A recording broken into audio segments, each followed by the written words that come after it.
Você consegue ouvir isso? Gritos, lamentos. Um mar de fogo abrindo a terra como cristal estilhaçado. O inferno é real. Ou seria apenas uma metáfora sombria nas páginas da Bíblia? Mas por que Jesus falou tanto sobre esse lugar? Por que ele usou palavras como fogo eterno, ranger de dentes e choro sem consolo? Se alguma vez sua alma estremeceu ao imaginar o destino final dos condenados, saiba, você não está só.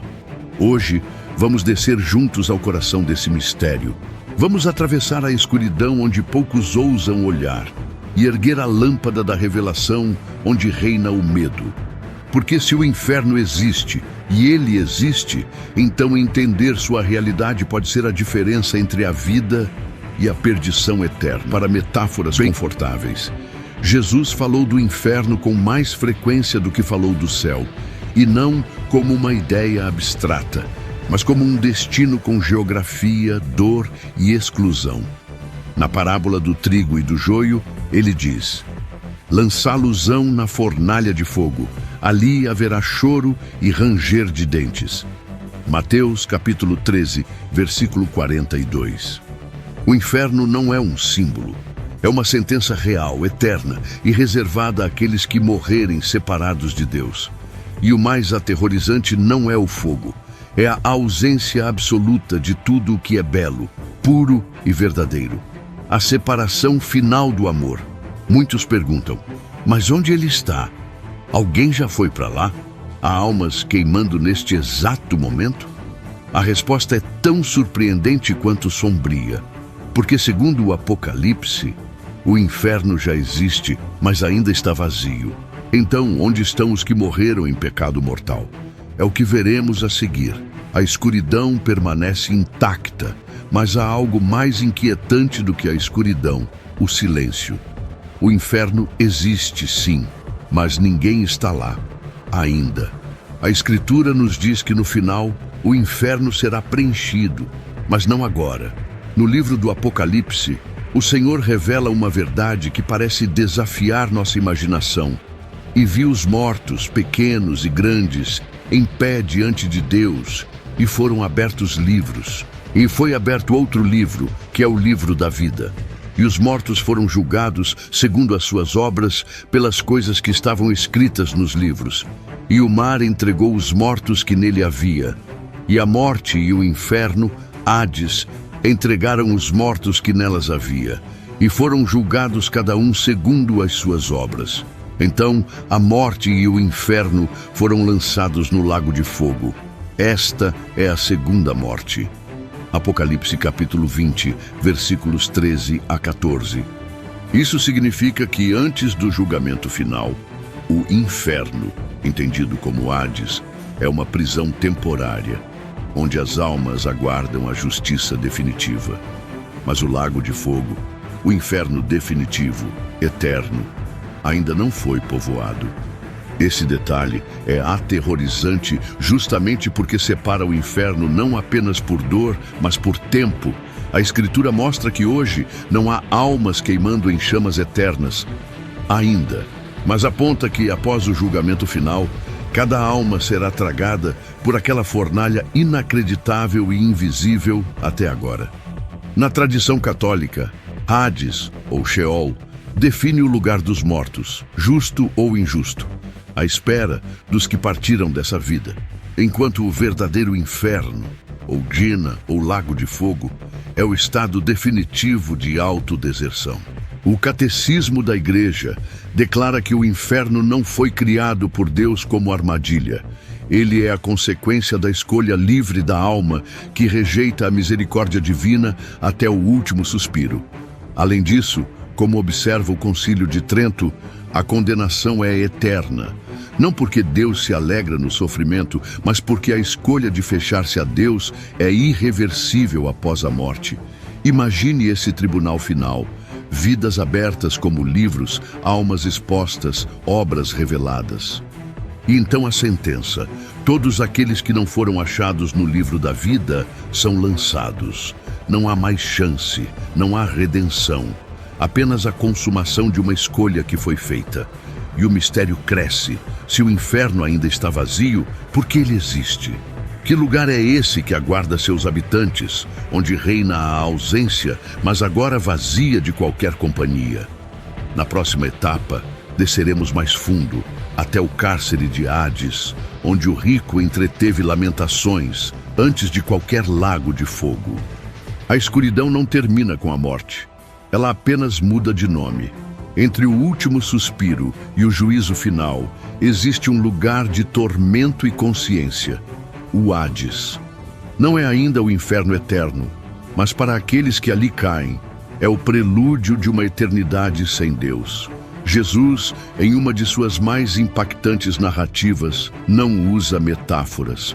Ele conta uma história real, de 2 homens, 2 mortes e 2 destinos. Morreu o pobre e foi levado pelos anjos ao seio de Abraão. Morreu também o rico e foi sepultado. Ora, no inferno, estando em tormentos, levantou os olhos e viu ao longe Abraão e Lázaro no seu seio. E clamando disse: Pai Abraão, tem piedade de mim, e manda Lázaro que molhe em água a ponta do seu dedo, para refrescar a minha língua, porque estou atormentado nesta chama. Evangelho segundo São Lucas, capítulo 16, versículos 22 a 24. A cena é vívida, insuportável. O rico está consciente. Ele vê, ele clama, ele se lembra. Mas sua súplica é negada, porque entre ele e a luz existe um abismo intransponível. Este é o Hades, um lugar espiritual, mas real, onde as almas condenadas já experimentam os primeiros sabores da justiça divina, ainda que o veredito final não tenha sido pronunciado. A Igreja ensina que antes da vinda de Cristo, todos os mortos iam para o Sheol ou Hades, justos e ímpios, separados entre si, aguardando a redenção prometida.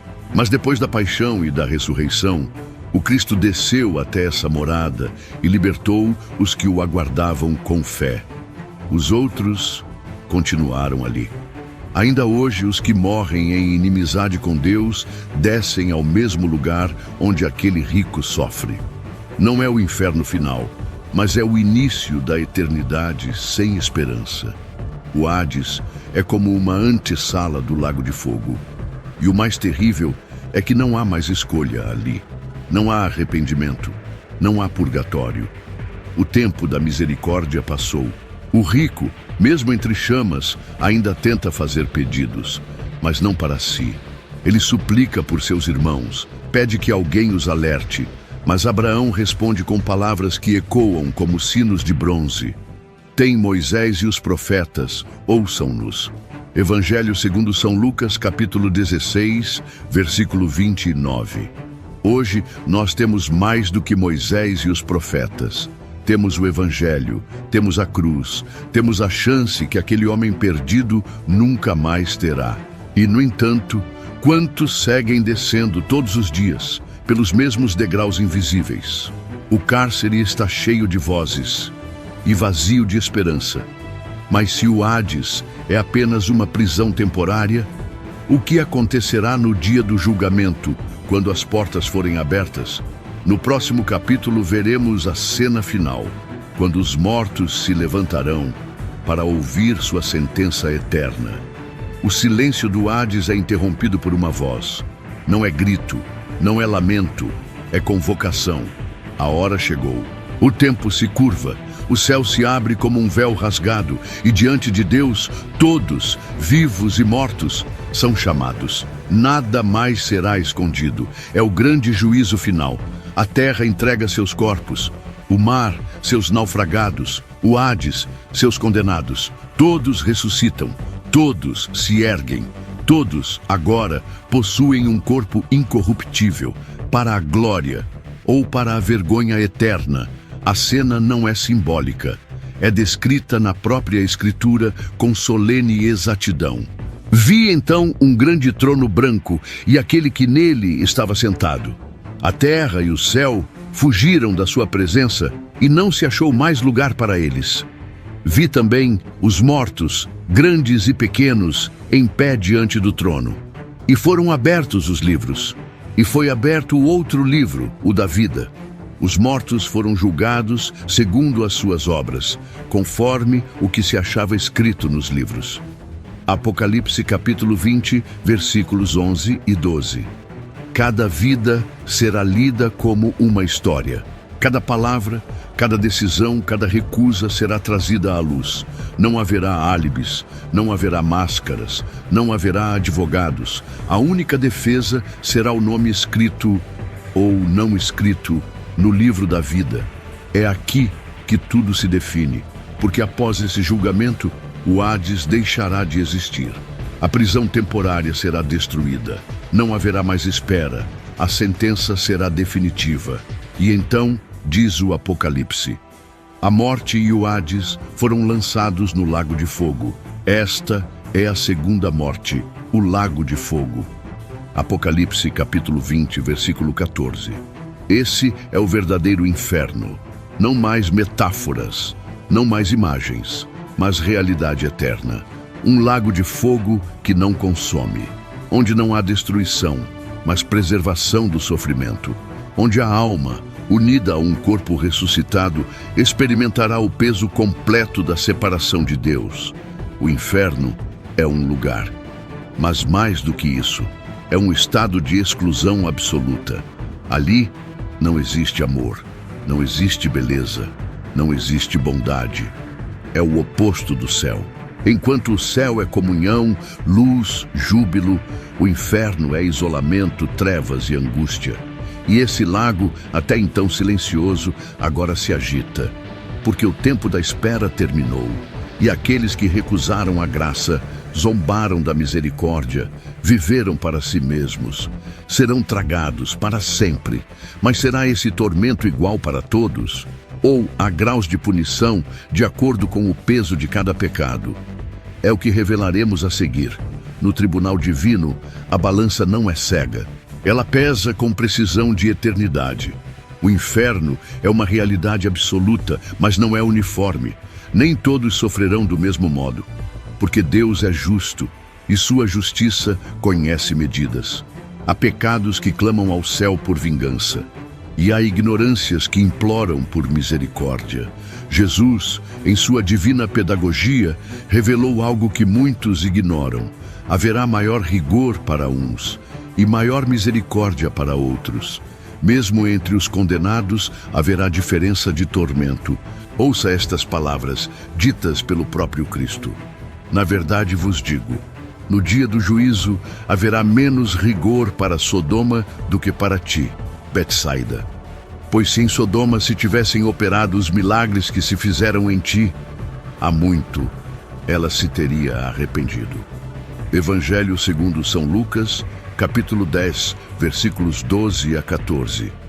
Sodoma, símbolo da depravação extrema, será julgada com menor severidade do que cidades que ouviram o Evangelho e o rejeitaram.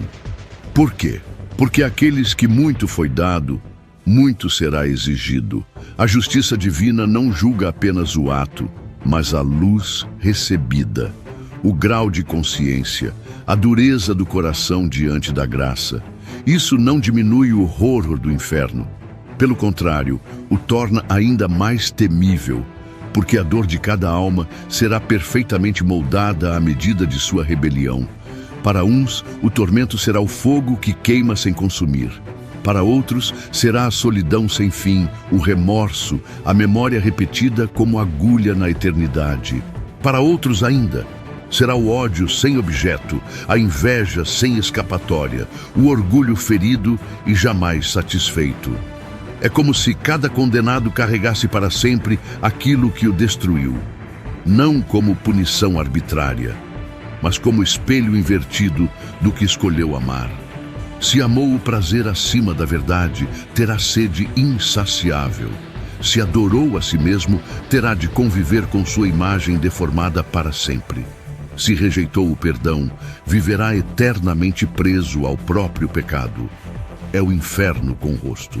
O inferno que se ajusta ao pecador. E se isso parece cruel, é porque ainda não entendemos o que é a justiça de Deus. O catecismo ensina que A pena principal do inferno consiste na separação eterna de Deus, mas não nega a realidade dos sofrimentos sensíveis, proporcionais aos pecados cometidos em corpo e alma. É o juízo que pesa a alma até a última gota, e nenhuma injustiça será feita.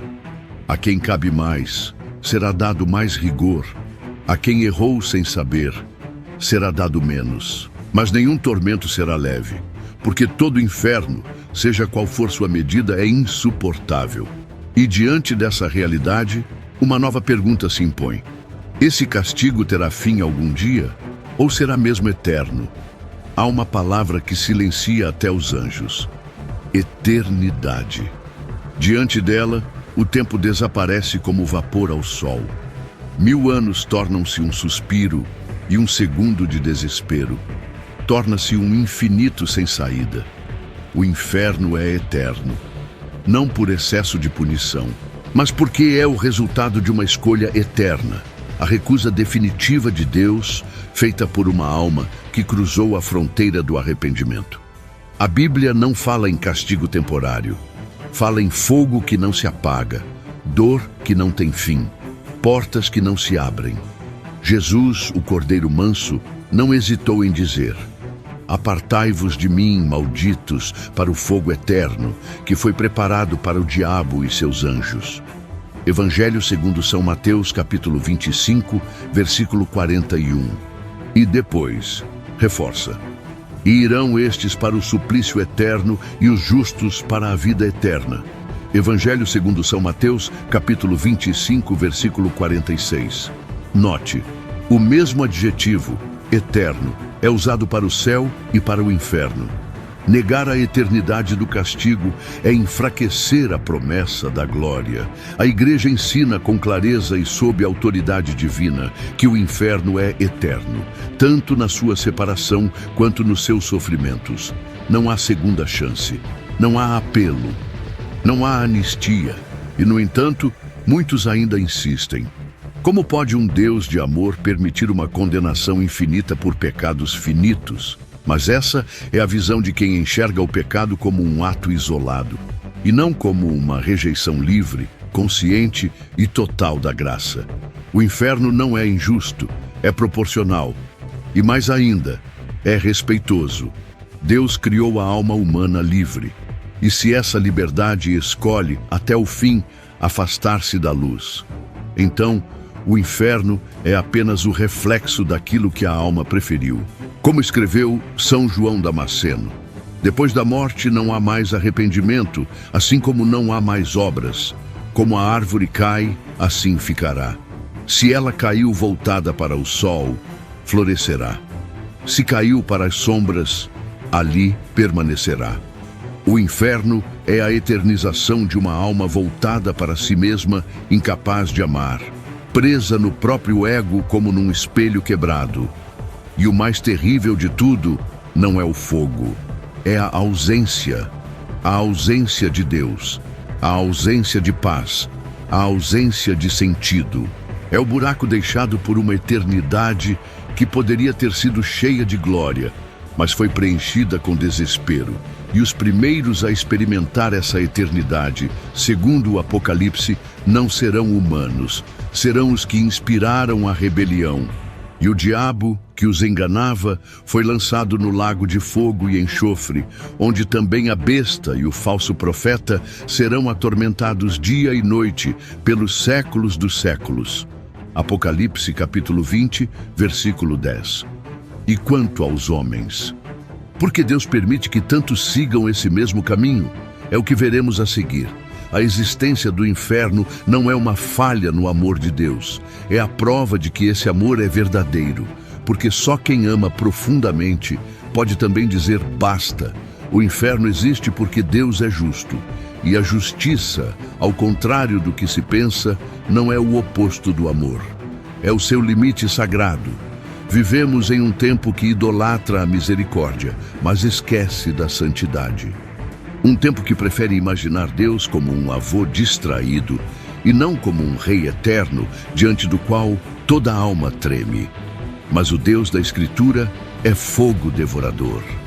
Sua santidade não pode conviver com o pecado, e seu amor não força ninguém a permanecer com ele. O inferno não é o lugar onde Deus envia os que ele rejeita. É o lugar onde permanecem, para sempre, os que o rejeitaram. Imagine um assassino em série que nunca foi punido. Imagine suas vítimas clamando por justiça e recebendo silêncio. O que você sentiria? A ira não seria justa? Deus não é indiferente à maldade. Ele é paciente. Mas sua paciência não é fraqueza. É misericórdia esperando arrependimento. E quando o tempo da escolha se encerra, entra o tempo da verdade. São Paulo escreve: a vós que sois atribulados, dará alívio juntamente conosco, quando do céu se manifestar o Senhor Jesus com os anjos do seu poder, em fogo ardente, fazendo vingança contra os que não conhecem a Deus e contra os que não obedecem ao Evangelho. Segunda carta de São Paulo aos Tessalonicenses, capítulo 1, versículos 7 e 8. A palavra vingança aqui não é rancor. É restauração da ordem violada. É resposta sagrada à rebelião. O inferno é, então, a revelação da ira santa de Deus. Não como um surto, mas como uma consequência. Ele criou o ser humano para o céu. Mas se o homem escolhe o inferno, com sua vida, seus amores, suas decisões, Deus, que respeita a liberdade até o fim, permite. O Catecismo da Igreja Católica ensina: morrer em pecado mortal, sem arrependimento e sem acolher o amor misericordioso de Deus, significa permanecer separado dele para sempre, por nossa própria e livre escolha. E é este estado de autoexclusão definitiva da comunhão com Deus e com os bem-aventurados que se designa por inferno. Autoexclusão, não castigo imposto, mas recusa voluntária. Se o pecado é a ruptura do amor, o inferno é a consumação dessa ruptura. Por isso ele existe, porque Deus é tão justo quanto misericordioso, e sua justiça não pode ser enganada. Mas mesmo assim, a pergunta continua: por que tantos escolhem esse caminho? Porque são muitos, e não poucos, os que se perdem. A resposta está na próxima revelação. Este é talvez o mistério mais doloroso de toda a fé cristã. Não é apenas o fato de que o inferno existe, é o fato de que muitos irão para lá. Não por acaso, não por falta de aviso, mas por escolha. Jesus não foi vago quanto a isso.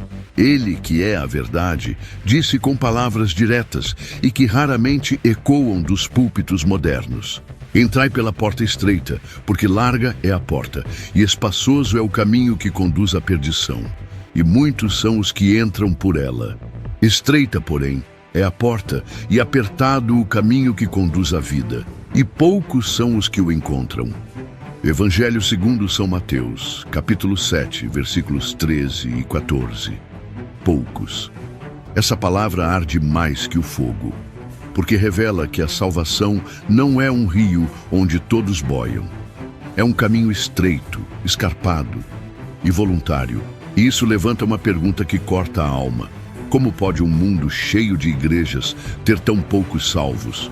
A resposta não está fora, está dentro, está no coração humano. Vivemos numa geração que deseja o céu, mas rejeita a cruz. Quer a luz, mas sem renunciar às trevas. Quer perdão, sem arrependimento. Mas Deus não força a eternidade sobre ninguém. Ele propõe. Quer a luz, mas sem renunciar às trevas. Quer perdão, sem arrependimento. Mas Deus não força a eternidade sobre ninguém. Ele propõe. Ele espera. Ele convida com sangue, suor e lágrimas. Mas há um limite para o convite. Muitos vão para o inferno não porque Deus os rejeita, mas porque rejeitam o Evangelho até o último segundo de suas vidas. Porque endurecem o coração ao ponto de já não ouvirem mais. Como diz São Paulo: porque virá um tempo em que os homens já não suportarão a sã doutrina, levados pelas próprias paixões e pelo prurido de escutar novidades, ajustarão mestres para si, segundo os seus desejos. Segunda carta a Timóteo, capítulo 4, versículo 3. E esse tempo é o nosso. Basta olhar ao redor. Quantos ainda acreditam na confissão? Quantos ainda temem o pecado mortal? Quantos ainda jejuam, se ajoelham, choram diante do Santíssimo? A estrada larga é confortável. Nela tudo é permitido. Não exige renúncia, não exige pureza, não exige conversão. Mas seu fim é morte. E aqui está o drama. Muitos acham que estão no caminho da vida, quando na verdade caminham direto para a perdição. Com cruzes no pescoço, mas corações fechados.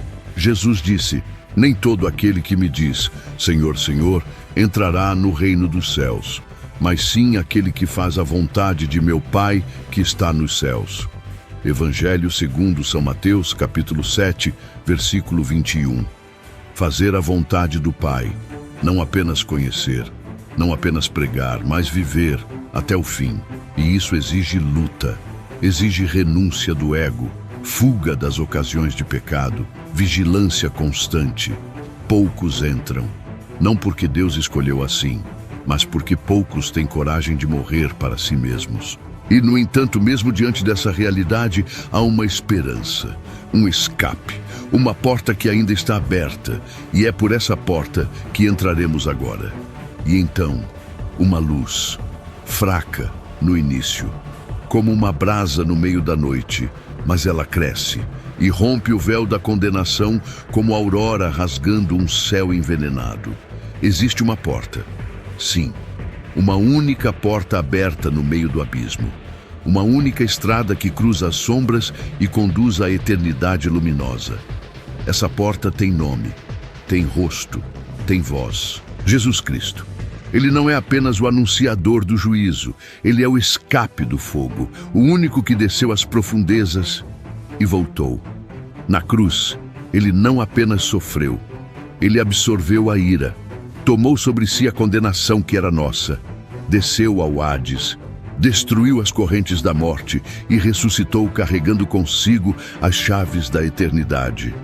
São João registra: Deus amou tanto o mundo que entregou o seu Filho unigênito, para que todo aquele que nele crer não pereça, mas tenha a vida eterna. Evangelho segundo São João, capítulo 3, versículo 16. Veja, não pereça. Esse é o clamor de Deus. Esse é o sentido da encarnação, da cruz, da ressurreição. Não fomos criados para o fogo, fomos feitos para a luz. E ainda hoje, a voz de Cristo ecoa: vinde a mim todos os que estáis cansados e sobrecarregados, e eu vos aliviarei.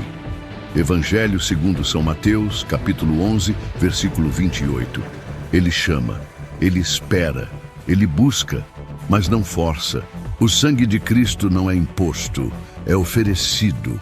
A graça não invade, ela bate à porta. O apóstolo Pedro nos lembra: o Senhor não retarda a sua promessa, como alguns pensam, mas é paciente convosco, não querendo que ninguém pereça, mas que todos venham a converter-se. Segunda carta de São Pedro, capítulo 3, versículo 9. Sim, Deus quer salvar todos, mas nem todos querem ser salvos, porque a salvação exige rendição, entrega, confissão, conversão verdadeira. A porta está aberta, mas é estreita. Passa quem deixa para trás o orgulho, o pecado escondido, os vícios queridos. Passa quem morre para este mundo. O escape do fogo não é um alívio momentâneo. É uma transformação profunda. É o novo nascimento da alma. É ser marcado pelo Espírito Santo, selado pela graça, alimentado pelos sacramentos. Jesus não veio nos oferecer consolo, ele veio nos oferecer a vida eterna, mas a escolha ainda é nossa. Não importa quão longe alguém tenha ido, não importa quantas quedas, quantos pecados, quantas chamas já lambem os calcanhares da alma. Se hoje, o coração se abrir e o nome de Jesus for clamado com fé sincera, a porta se fecha atrás de si e se abre diante do céu. Mas há uma urgência, porque a última brasa da misericórdia também se apagará um dia, e então só restará a sentença.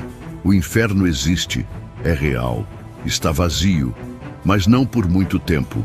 Ele não é um mito, nem uma metáfora. É a consequência viva de uma liberdade mal usada. É o reflexo invertido do céu e o eco eterno de uma alma que escolheu viver sem Deus. Mas se até aqui falamos de trevas, agora é hora de abrir uma fresta de luz. O medo do inferno pode nos acordar, mas só o amor por Cristo pode nos salvar. Deus não criou ninguém para a perdição. O Pai enviou o Filho para resgatar até o último dos pecadores. E o Espírito Santo continua soprando todos os dias em nossas consciências com um sussurro invisível: volta. A alma que ainda sente, ainda pode escolher. A eternidade não é um acaso, é um destino que começa no silêncio de uma decisão. Hoje, enquanto você respira, a porta ainda está aberta. A Eucaristia ainda está sobre os altares. Os confessionários ainda estão vazios, esperando por lágrimas sinceras. A graça ainda está fluindo, mas o tempo é curto. Jesus nos deixou um aviso e ecoa como um trovão na eternidade. Vigiai, pois, porque não sabeis o dia nem a hora. Evangelho segundo São Mateus, capítulo 25, versículo 13. Quando a porta se fechar, ela não se abrirá mais. Por isso, se essa mensagem tocou você, mesmo que discretamente, não endureça o coração, não adie, não se distraia com o mundo, não negocie com o pecado. Se você ouviu o chamado, responda. E se sente que está longe, fraco, sujo, distante demais, lembre-se, não há abismo que o sangue de Cristo não possa atravessar. Hoje pode ser o início da sua salvação. Hoje pode ser o dia em que Deus escreve seu nome no livro da vida. Se esta revelação tocou você, escreva nos comentários: eu escolho a vida. Compartilhe